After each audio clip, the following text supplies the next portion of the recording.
Hi everybody, as you can see I am back and a lot of you have a lot of questions as to where the hell I have been over the past month, and this video should hopefully answer all those questions. About over a month ago I did a video saying I needed to step back just a little bit. I'd still do everything, just stepping back a bit. And the next day I write a message on the wall of the group saying, by the way, I need to leave completely just for a few weeks, but I will be back, with not really much of an explanation, and I am sorry for that. When I first started the group I thought 10 or 20 people would be interested, and to see how big it's gotten today is absolutely amazing, but also utterly terrifying to think that when I left the group it was 1,200 and now it's 1,872, and think that that many people are watching the videos I make or reading the blogs that I write. It's terrifying to think about what they think and how they are judging me, and those negative thoughts sort of ate me alive in a sense, and that was sort of the start of what became my mental sort of breakdown. I was completely terrified that I was doing a bad job. I was thinking that the advice I was giving was rubbish advice, that people just kept laughing at me, and that I was just wasting my time, and everyone just thought I was some sort of joke. And those thoughts were just not very nice to have whirling around in your head all the time. I get a lot of emails and comments sort of straight away once I've posted something, but I also get a lot of emails during the course of the week from people who want advice, people who are giving me advice, people saying thank you or just wanting a quick chat. And some people generally just want somebody to listen to them and to hear their story and to tell their story to a place where no one's going to judge them and they can be themselves 100%. I created this group, so I felt a responsibility that I should be able to answer every email or comment I get sort of straight away as soon as I could. And so when I was getting emails at like 3 o'clock in the morning, 4 o'clock in the morning from people in different countries, I felt an obligation to sort of answer them, because it's not their fault that they're in a different time zone to what I'm in, and I wanted to respect them and treat them as if we were all in the same time zone. But it took its toll on me, barely getting any sleep. It really did start to affect my mental state. I completely forgot about my own recovery. I completely forgot I was sort of a person. I became solely focused on thinking of new ideas for the group, and if I couldn't get any new ideas I became very upset and frustrated with myself. I became this body, not a person, but sort of a body, just answering people's emails, thinking of ideas, and I just sort of lost who I was. I sort of just disappeared. I was just not me at all, and people around me were really starting to notice, and I had no explanation because I couldn't understand what was going on. My mood was up and down all over the place. One minute I could be very annoyed very easily, and the next minute I could be crying my eyes out, but not understanding why. I could be in a supermarket and I'd burst into tears and I'd have no clue why. My mind had sort of gone out of control, and no matter how hard I tried, I couldn't seem to reel it back in. I had sort of begun on this downward spiral, and I had no idea how to stop it and how to climb back out. I felt like I was drowning. I was constantly having negative thoughts. I didn't want to be a part of it anymore. I wanted to just disappear from life. I didn't recognise myself in the mirror. It was a really hard time. I wanted to be alone, but then I was scared to be alone. It was just a big mess of emotions, and I just felt like a complete and utter failure as a person and as sort of the spokesperson of the group, and I just didn't want to be a part of life. A lot of you know I have problems with self-worth, and a lot of you know that I have got the scar on my leg saying worthless, and I wanted to recarve it again, and to fight that urge was horrible, because it was so addicting. The way I've dealt with it in the past is to self-harm, and fighting that urge was horrible, and it took a lot of energy out of me, and I didn't do it. I know a lot of people have asked if I'd redone it, but I haven't. So in that sense, I won that sort of battle in that sense. A lot of you know that my bedroom is my safe place. I go to this for everything. I relax here. I can be myself. I let down all my guards. I can cry if I want. I can scream into a pillow.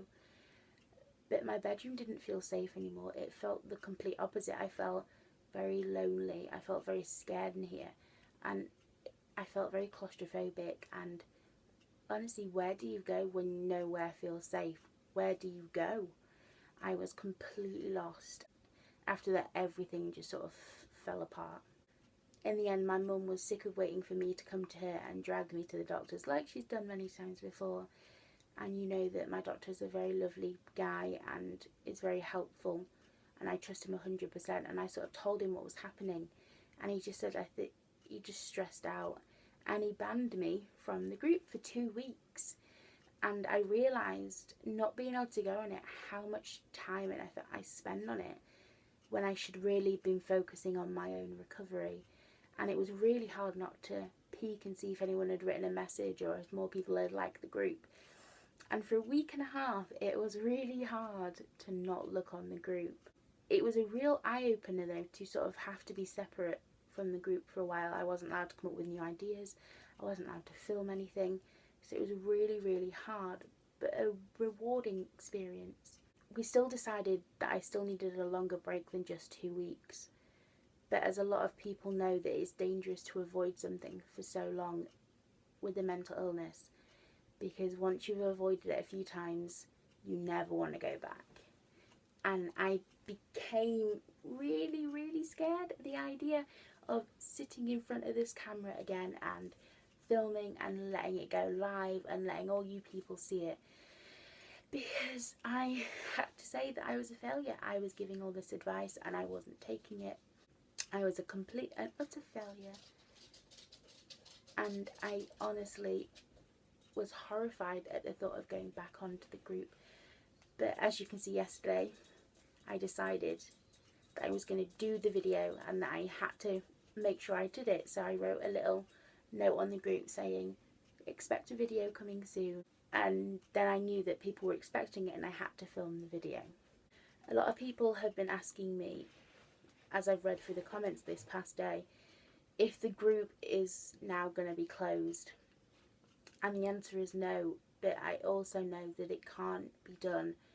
It can't be run the same way that it was run before, with me trying to be Superwoman and being a part of the group 24 hours every day, trying to help everybody at once. It's just impossible.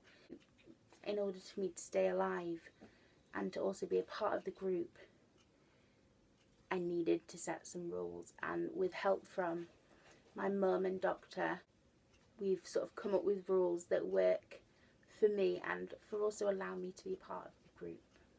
I will still blog, I will still vlog, but it will be different. It won't be a vlog and a blog every week, or it could be some weeks. Some week it'll just be a vlog, some week it'll be a few blogs. It just depends on how I've been doing that day, because as a lot of you know, that you can't even tell how you're going to act, how you're going to be acting in an hour. So to plan set routines, and it's extremely hard when you have a mental illness to have a deadline. So it won't be set days. You'll just have to pay attention to the pages and the YouTube channel to see what pops up each week. But there will be something every week. It'll just vary. And I still will be answering emails and everything. But instead of being available 24 hours a day, because we know how that worked out, I am doing 8 hours every day. And it's not like 8 hours straight block. It's separate. So I'll do a few hours in the morning, afternoon, evening, night. So people from different time zones, I still get your emails and we'll still answer them and we can still have a chat. It just gives me a break to work on my own therapy and to sort of be my own person outside of the group, but to also help other people and do what the group was intended to do all along.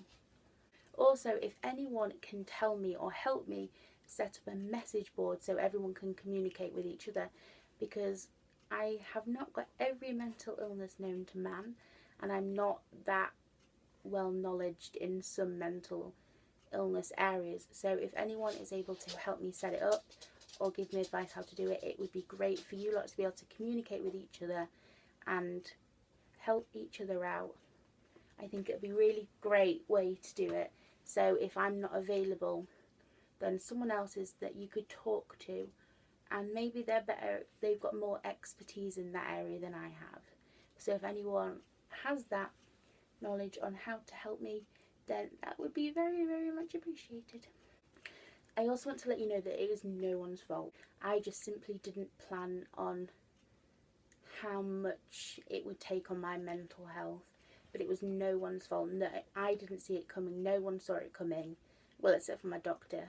He knew that I'd eventually sort of have a bit of a breakdown. But apart from that, it was no one's fault. It was just me not planning and being prepared. A few people wondered if I'm back on the safer zone now, and I'm not. You know, when you've fallen down as far as I had fallen down, it takes a while to climb back up. So I'm still sort of at the very bottom of my downward spiral, but I will climb back up because, as I say, I'm not done fighting yet. So I also want to thank you all for the amazing and lovely messages I received. I've been reading through them this yesterday and today about how you want to wish me well on my journey back and how you're here for me, and it's amazing to come back and see that people care and that I'm not alone on my journey back to my safe state. Don't forget to check out the Sprinkle of Courage pages, and I'll see you next time.